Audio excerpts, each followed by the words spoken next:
untuk apa? Terima berkat dulu. Ya, puji Tuhan Bapak Ibu. Nah, malam hari ini Bapak Ibu, saya punya khotbah dengan 3 buah cerita. Ini sebuah kisah nyata. Ya. Yang pertama adalah rekan saya, teman saya, dia sekolah teologi, sekolah Alkitab, sekolah pendeta. Hanya gara-gara dan karena dia punya tunangannya Samsung itu menikah dengan orang lain, jadi dia frustasi, dia sakit hati, dia kecewa. Nah, penting Bapak Ibu, anak Tuhan tuh nggak boleh stres. Nggak ada yang bilang. Amin. Amin. Anak Tuhan nggak boleh sakit hati. Amin.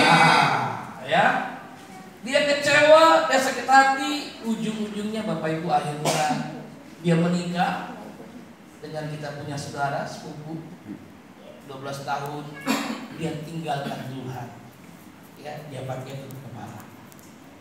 Waktu saya dengar Bapak Ibu, hati saya hancur. Ya, hanya gara-gara tunangannya menikah dengan orang lain, dia sedih, dia frustasi, dia stres. Ya. Yang kedua adalah kita bertumbuh sama-sama di remaja sampai pemuda dan kita sama-sama terlibat aktif di gereja. Dia sebagai pembina di tunas remaja, saya jadi pembina di remaja. Dia khotbah, saya pun khotbah. Tapi sayang Bapak Ibu, gara-gara penyakitnya yang tidak pernah sembuh dan kehidupan ekonominya, pekerjaan yang tidak pernah beres, akhirnya dia tinggalkan Yesus sampai dia mati. Ketika saya dengar dia meninggal, saudara, hati saya hancur. Yang ketiga adalah rekan sekolah. Ya, yang pertama tadi kuliah, sama-sama kita sekolah teologi di Petamburan. Yang kedua sama-sama kita bertumbuh di gereja. Dan yang ketiga adalah teman sekolah di Semea. Waktu di Semea, saudara, dia begitu cinta Tuhan, aktif sekali. Bahkan kalau di sekolah ada yang minta doakan, didoain itu pun tangan, saudara. Wih, keren sekali. Setelah lulus, dia bekerja. Nah, ketika dia bekerja, saudara, akhirnya dia pacaran dengan seorang bos, dan bos itu sangat anti dengan Kristen. Singkat cerita, dia menikah. Lihat, puji Tuhan. Singkat cerita Bapak Ibu, akhirnya dia menikah dengan bos yang kaya raya, yang anti dengan kekristenan. Waktu saya dengar, saudara, hati saya sedih. Pertanyaannya Bapak Ibu, apa faktor penyebab ketiga orang ini dengan mudah meninggalkan Yesus? Bapak Ibu tahu nggak? Waktu saya mau share khotbah ini, saudara, saya berdoa sungguh-sungguh, saya minta Tuhan, saya nggak mau saya khotbah tapi nggak menjadi berkat. Ya, buat saya dan Pak Jeki, Pak Roy yang biasa khotbah, Bapak Ibu, mau dari kejadian, wahyu kejadian itu semua gampang dikhotbahkan. Buat kami khotbah itu bukanlah sebuah hal yang sulit.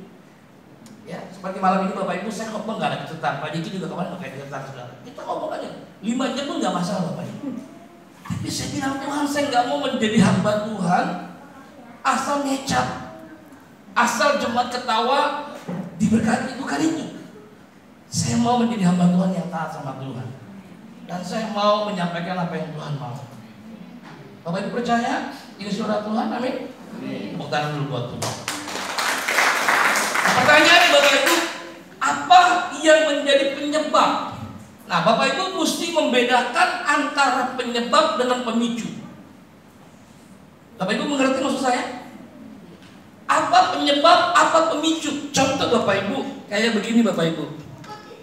Anggap aja ini air es Bapak Ibu. Saya minum air es. Saya rasa gigi saya ngilu. Nah, pertanyaan Bapak Ibu, air es ini penyebab atau pemicu? Pemicu, salah gigi.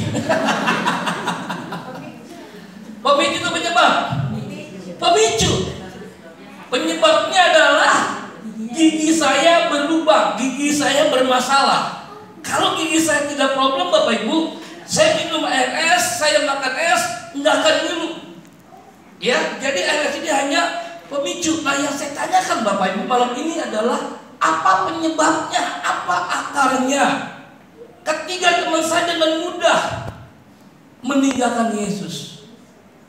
Nah, saya ingin Bapak Ibu malam hari ini tidak ada satupun kita yang meninggalkan Yesus. Amin. Amin. Apapun tekanannya, apapun badainya, apapun tantangannya, apapun persoalan masalahnya, jangan mudah kita tinggalkan Yesus.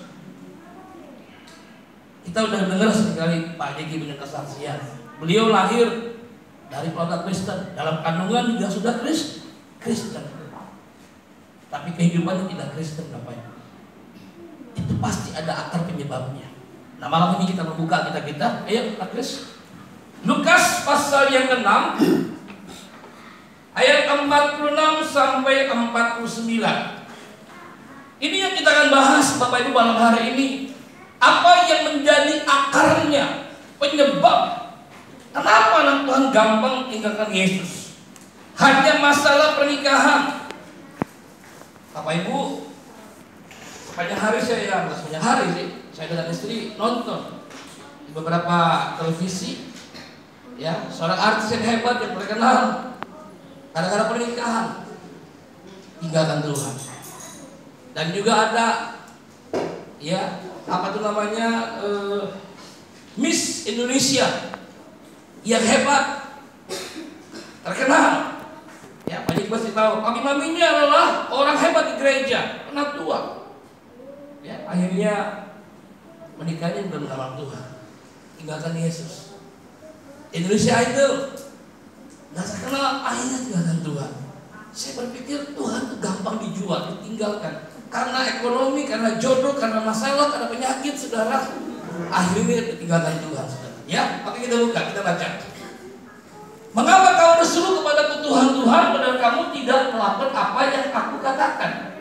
Semua apa 7? Setiap orang, ya 2-3, setiap orang dan mendengarkan perkataanku serta melakukannya, aku akan menyatakan kepadamu dengan siapa ia dapat disamakan.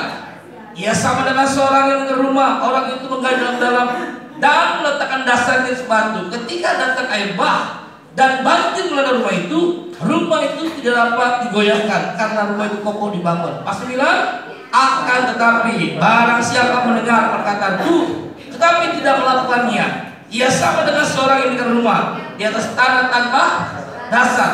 Ketika banjir melandanya, rumah itu segera rubuh dan hebatlah kerusakannya. Bapak Ibu udah mulai menangkap apa yang menjadi penyebab faktor anak Tuhan, orang Kristen, orang percaya.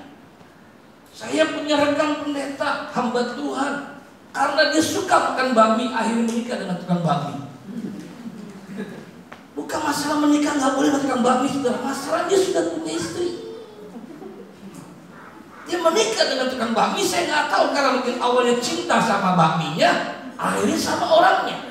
Akhirnya Bapak Ibu tahu, itu pendeta bukan hanya tidak lagi jadi hamba Tuhan, tapi nggak percaya Tuhan. Karena apa? Tukang bakminya bukan anak Tuhan.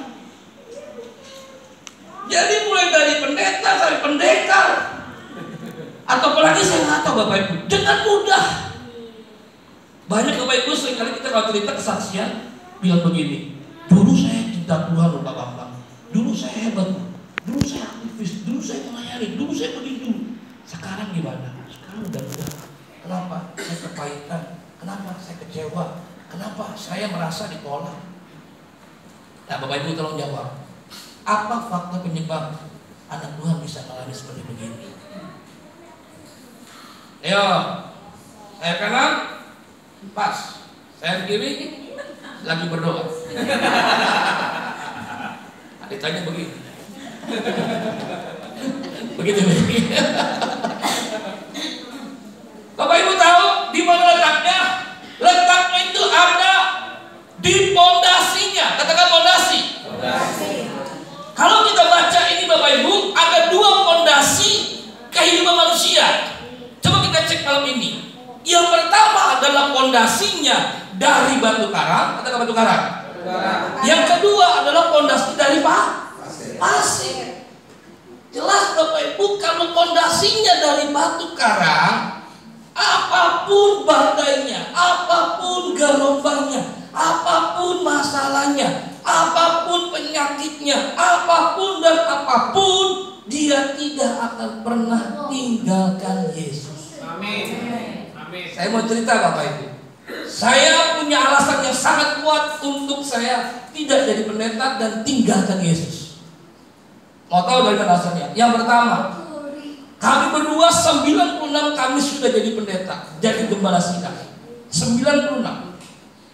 Kami hidup benar di depan Tuhan, tapi anak yang kami cintai, anak pertama, meninggal dipanggil Tuhan. Penghakiman datang buat kami. Wah, sia-sia dong. Udah hamil 9 bulan mati anaknya. Yang ngomong siapa? Bukan jemaat, banyak hamba Tuhan. Kayaknya ini pendeta gak bener nih, pasti ada dosa. Meninggalnya pas bulan Desember. Kami lagi perayaan Natal, istri sibuk, saya sibuk. Kita merintis program di Tangerang, di Kota Baru. Kalau dia hidup, laki-laki anaknya umurnya kurang lebih 22 tahun. Jadi anak kami yang besar, yang kuliah itu sebenarnya anak yang kedua.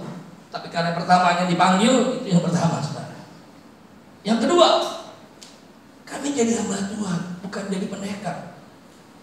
Bapak Ibu tahu, saking susahnya hidup kami harus bayar tambal ban pakai KTP. Malu nggak Bapak Ibu? Saya bisa bilang, Tuhan kok bikin malu saya. Yang ketiga, ya udah di sini Bapak Ibu. Bapak Ibu sudah bisa tahu, saya punya istri 5 tahun yang lalu kena stroke. Kami gak hidup dalam dosa, kami hidup benar. Kalau kami hidup dalam dosa, saya pikir wajar. Tuhan tegur. Kami hidup benar depan Tuhan. Artinya Bapak Ibu, kami punya alasan yang kuat untuk tinggalkan Yesus. Tapi kami gak pernah tinggalkan Yesus. Kenapa Bapak Ibu? Karena pondasinya kokoh. Ini saya mau sampaikan supaya Bapak Ibu tidak ada satupun di antara kita yang tergoncangkan. Katakan amin. Amin. Amin. Jangan gara-gara persoalan masalah kecil sepele kita langsung terhempas, langsung tergoncang, langsung kita tinggalkan Yesus, langsung kita nggak percaya lagi sama Tuhan. Cinta ditolak, dukun bertindak. Ya kan? Gua udah doa capek-capek, udah tumpang tangan, tumpang kaki, tumpang tindih, ekonomi nggak berubah, penyakit nggak sembuh. Udahlah, naga Yesus terlalu lemot. Bapak Ibu percaya, dia Bapak yang baik. Amin. Tangannya tidak kurang panjang untuk menolong kita, memberkati kita. Yang setuju tangan dulu buat Tuhan. Asalkan awal saudara, kita punya fondasi yang kokoh. Katakan kokoh. Kalau kita punya fondasi yang kokoh yang kuat, Bapak Ibu, kita gak akan tergoncangkan. Ibrani 9, hari-hari sedang digenapi. Tuhan akan menggoncangkan semuanya supaya tinggal. Tetapi yang tidak tergoncangkan siapa? Saya dan saudara yang apa punya fondasi kehidupan yang kokoh. Kalau itu Bapak Ibu kita gampang. Yudas berjuang jual Yesus. Petrus hebat kamu Yesus. Hebat. Yudas pun siapa? Hebat tuh Bapak Ibu Yudas itu. Hebat nggak? Hebat. Dari mana kamu tahu Yudas hebat? Ayo.